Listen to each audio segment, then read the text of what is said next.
you a fan of this podcast? Do you wish there was even more juicy content for you to sink your ears into? Well, there is. You can become a premium member of this podcast for $5.99 a month and get full access to an archive of over 50 bonus episodes.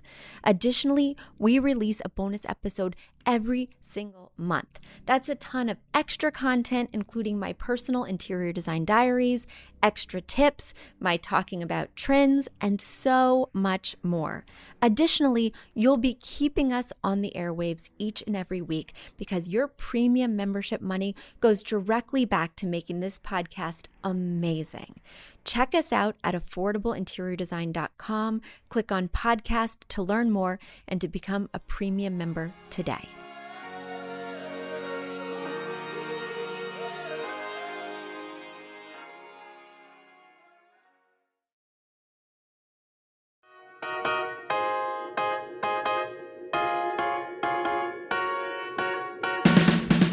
You don't need a high-end designer or a lot of money to get a luxe look.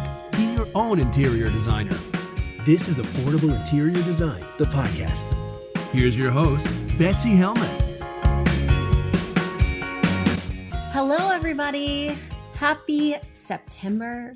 A lot of you might be thinking to yourself, if you're watching this on YouTube, you're thinking a number of things. The first thing you're thinking is, why is Betsy wearing a tree with palm trees on it when it's after Labor Day? And guys, I just want to tell you, until we have a fall solstice, it is still officially summer. I don't care about Labor Day. I am still going to get a couple more beach days in. I am still going to wear my sleeveless palm tree top. And I am still going to call it summer. The second thing you're noticing if you're watching us on YouTube is that I don't have any makeup on. That's right. Not a lick of makeup, not even chapstick. And I blame it on the pandemic because I just don't care. First of all, the idea of putting eye makeup on again just seems like such an intense effort. I am totally down with putting lipstick on if I could find it. I literally lost all my lipstick.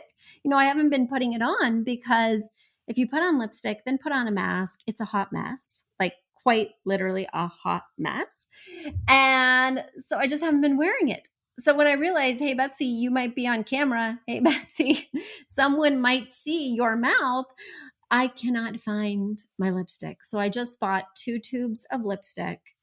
And hopefully I'll be able to keep them nearby instead of, losing them and not even noticing that you've lost them because you don't put on lipstick anymore. Are you guys feeling this way?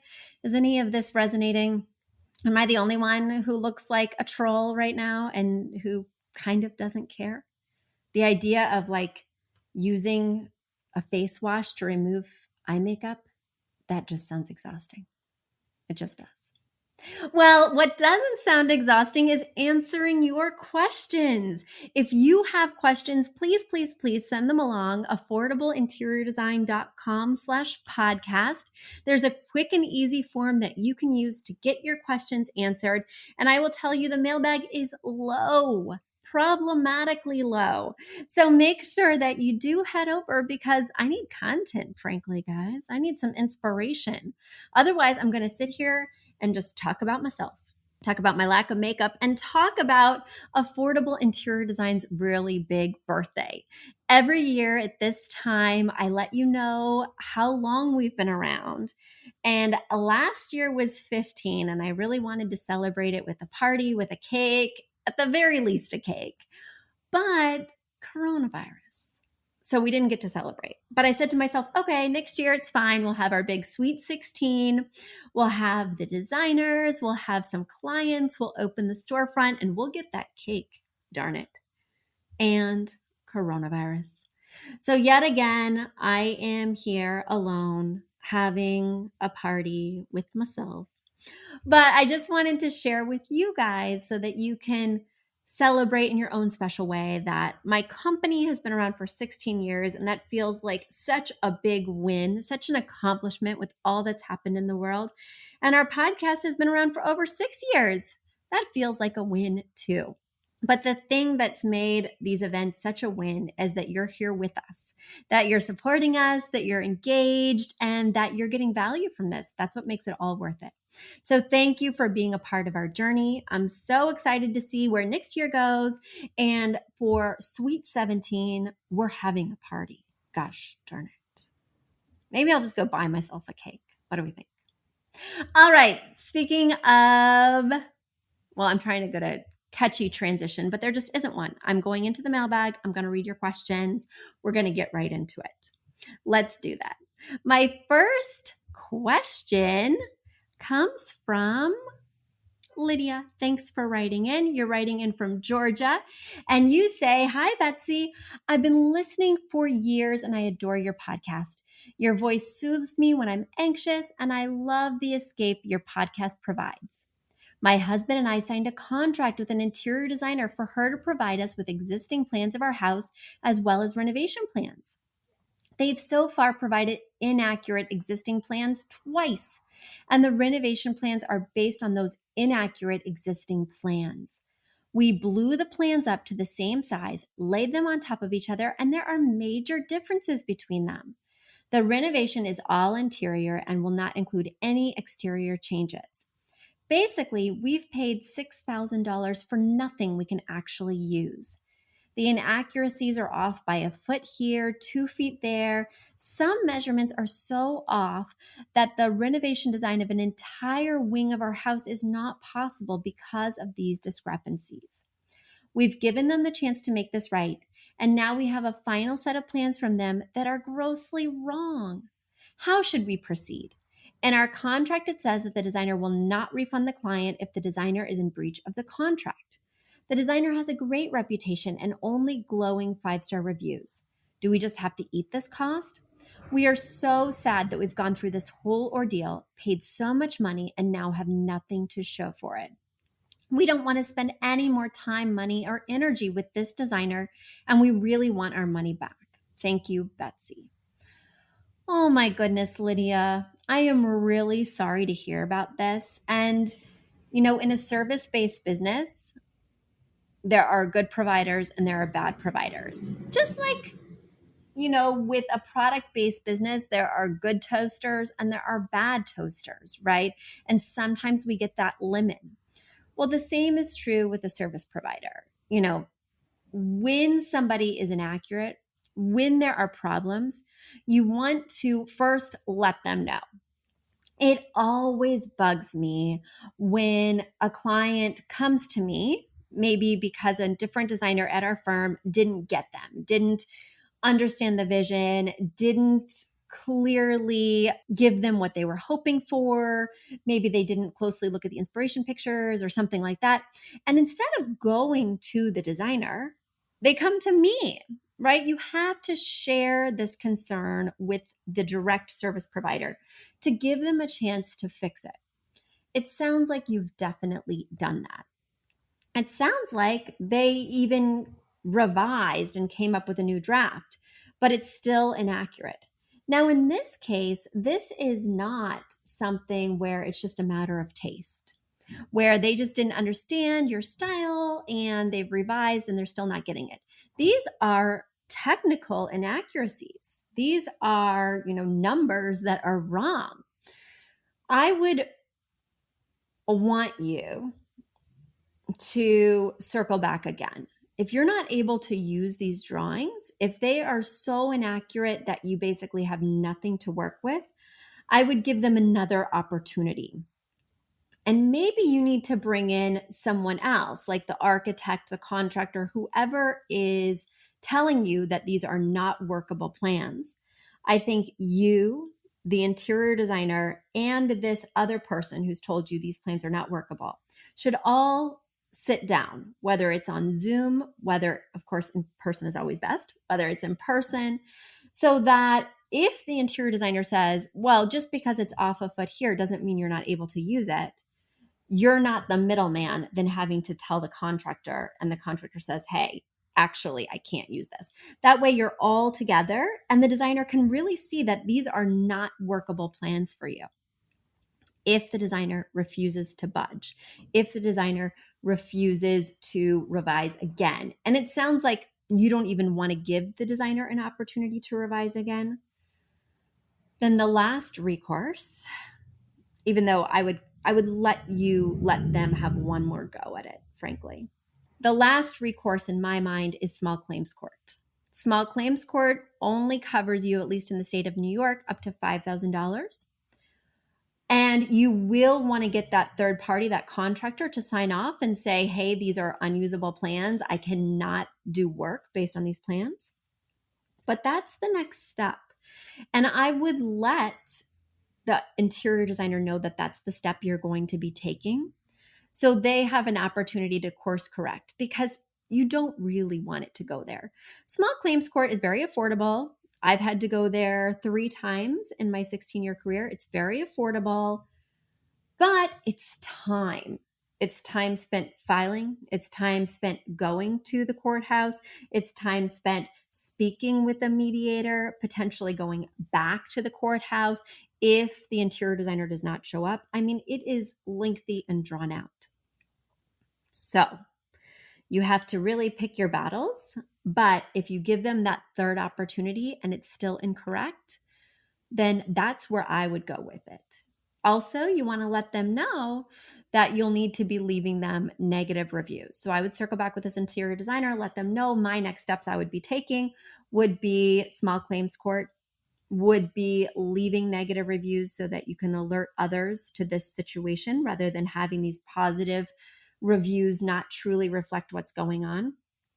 And then I would give them time to respond. And if they haven't responded in a satisfactory way, I would move forward with those steps. It's not going to be pretty. It's not going to be fun. You did your due diligence. You tried your best. Crap happens. And I will let you know that I have been burned a number of times. It doesn't feel good. And I'm sorry you're going through this. And I'm certainly sorry that you're going through this with someone from our industry. Whenever I go through a situation like this, I reflect and I say, what can I learn from this so that when I'm choosing my contractor, when I'm choosing my tile vendor, when I'm doing another renovation in the future, I don't make the same mistake again, because I've been burned pretty bad. On my own home improvement project, we had a big kerfuffle with a contractor who ghosted us after receiving our last payment.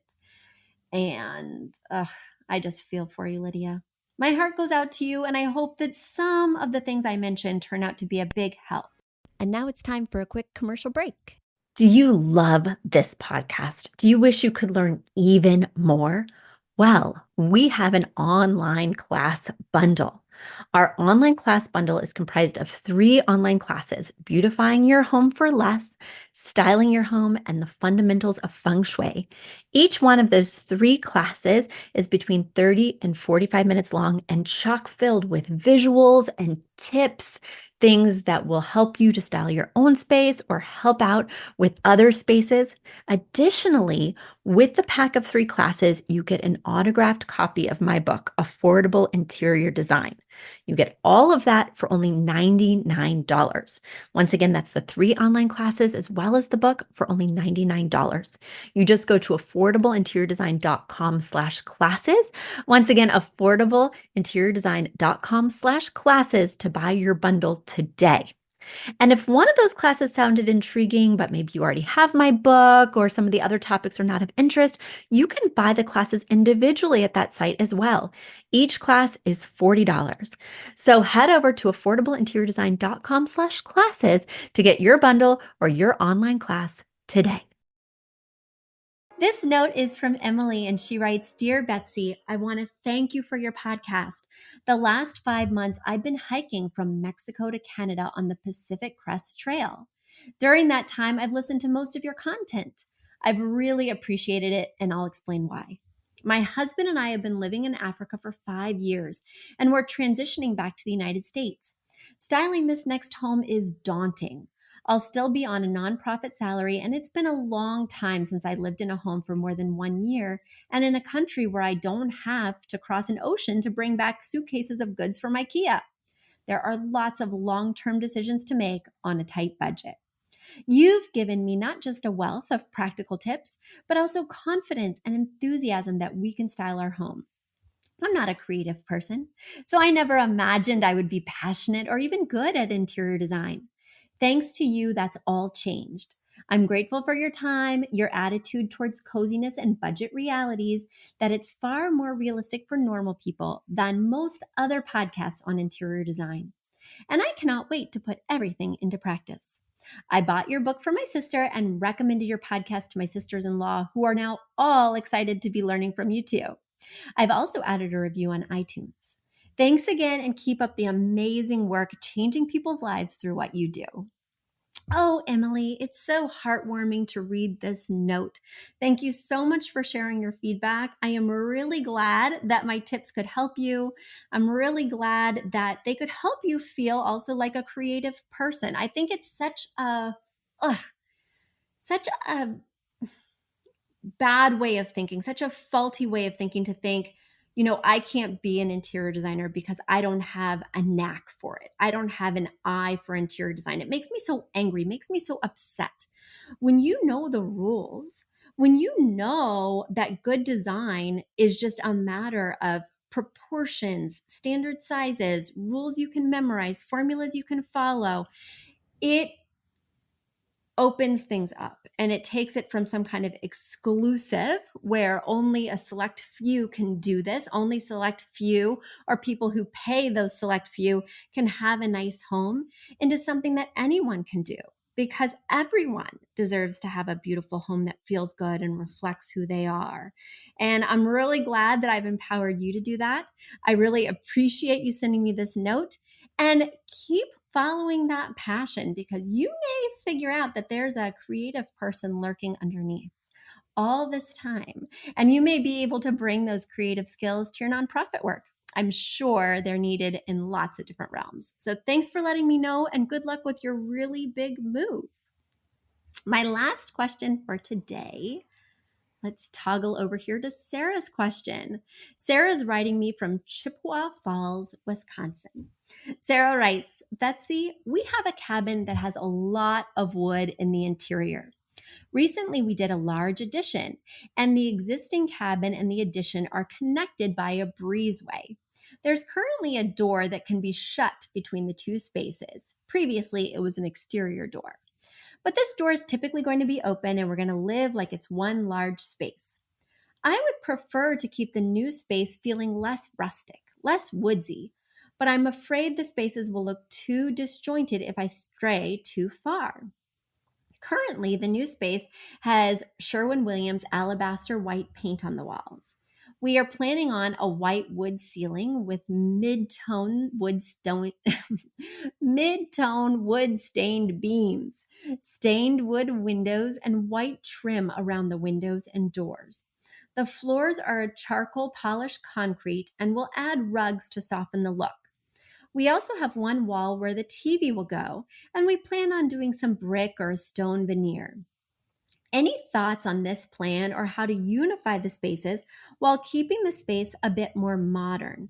I've included an image of the living space and the existing cabin, and a few images of this new space, along with a tentative layout for all the beams. I would love your advice. All right. Well, thanks so much for sending this in, Sarah. If you want to see Sarah's pictures, head over to affordableinteriordesign.com/links. There you can see the link to our YouTube channel, our Facebook page, our Instagram page, and more. So you'll be able to see all the pictures, and it will really illuminate the questions for you, I'm sure. Those of you just listening to the podcast, I'll do my best to illustrate it for you. So yes, the existing cabin has a lot of wood paneled sides, wood frame trim around the windows, and of course, wood ceilings. It's very cozy, and the floor has kind of a gray stained wood. I'm not sure if it is planking or if it's like I'm not sure what it is because it doesn't necessarily look totally like wood, but unclear. But it is gray stained wood, that's for sure. In some kind of thing, be it tile or whatever. Then this new addition, you're right, is very different looking. While the floors have a similar gray tone, they're obviously concrete. There's not as much wood paneling. And I do think that just looking at the pictures you've sent, I understand why you're concerned that it may not feel cohesive. One space is just wood, wood, wood, and the other space doesn't really have much wood besides what I'm hearing with the framing around the windows. So I do share your concern that this might look a little disjointed, that it may not look like a natural flow. One thing I would definitely do is want to bring in more of that wood from the main house into this addition. I would consider, behind the TV wall, maybe doing a wall of the wood that matches the wood in the main house. So that way it really ties it together, but keeps it confined to just that one accent wall. I know, guys, I know. But every now and again, we can use an accent wall and keep it sophisticated. And in this case, use the accent wall to make the spaces more cohesive. So when we're thinking about making the spaces more cohesive, I'm talking about bringing in elements from one space and using them in a slightly different way in the other space. So we've talked about the wood. Now let's talk about the color palette. Looking at the existing cabin, there's not a lot of Roy G. Biv color to go off of. Certainly there's a lot of tans, browns, taupes, but I'm not seeing color. So I'd want to ask you about that 60-30-10, your room's color palette. And because the door is going to be open, because I'm going to be seeing into this addition, I would want to use similar colors, but maybe in a different way. So if we've got our 60-30-10 in the main house being 60% navy, 30% purple, I'm just making this up, and 10% red, then maybe what we want to do in this addition is do like 60% purple, 30% that blue, and keep the 10% red. Therefore, they're sharing a color palette, but they're using it in different doses, right? The addition has more purple, and the main house or the main cabin has more blue.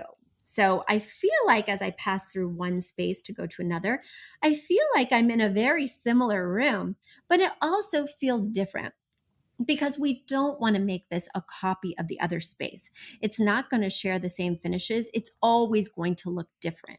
But the question is, how do we make it harmonious? How do we carry elements through without just copying the elements, right? We're not going to just install a wood floor in here. We're not going to panel all the walls like we see in that main cabin. We're just going to bring in elements that are used in the other space, but apply them differently. I think right then and there, it will create a lot of coziness. And then we want to look back at that main cabin. Does all the change need to take place in the addition? Or could we maybe paint the trim around the windows in the cabin the alabaster white? I can see way back in the corner, there is a bit of sheetrock that potentially leads to the kitchen. Could we make sure that that is the alabaster white, so we're carrying the same paint color, but just using it in a slightly different way? I think these will be really helpful ideas to play around with as you're deciding the finishes for your cabin and its addition. Guys, I just love answering your questions. It just makes my day, makes my week. Keep them coming. Send them to affordableinteriordesign.com/podcast. You'll see there's a handy dandy form there, and I can't wait to talk to you again next week.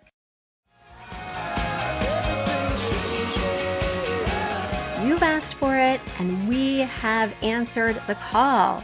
For years, you've been saying, Betsy, you're talking about all these great design concepts, but we can't visualize them. You're describing the picture that the listener sent in of their problem, and we wish we could see that picture too. After all, a picture is worth 1,000 words, and I do my best to describe them, but there's nothing like seeing it for yourself. And that's why Affordable Interior Design, the podcast, now has a YouTube channel.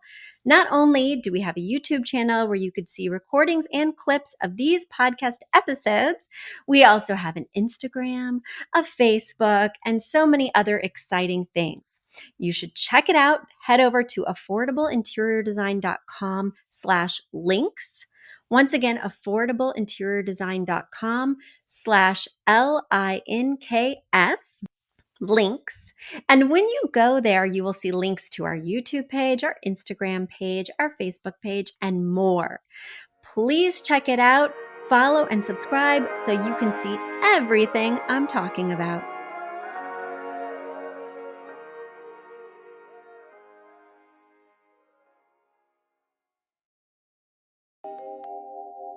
A big thank you to our amazing producer, Katherine Heller, to Aton and the MVCR House Band, and to Affordable Interior Design, the sponsor of this podcast and the premier place to get an amazing look on a budget. Check out affordableinteriordesign.com.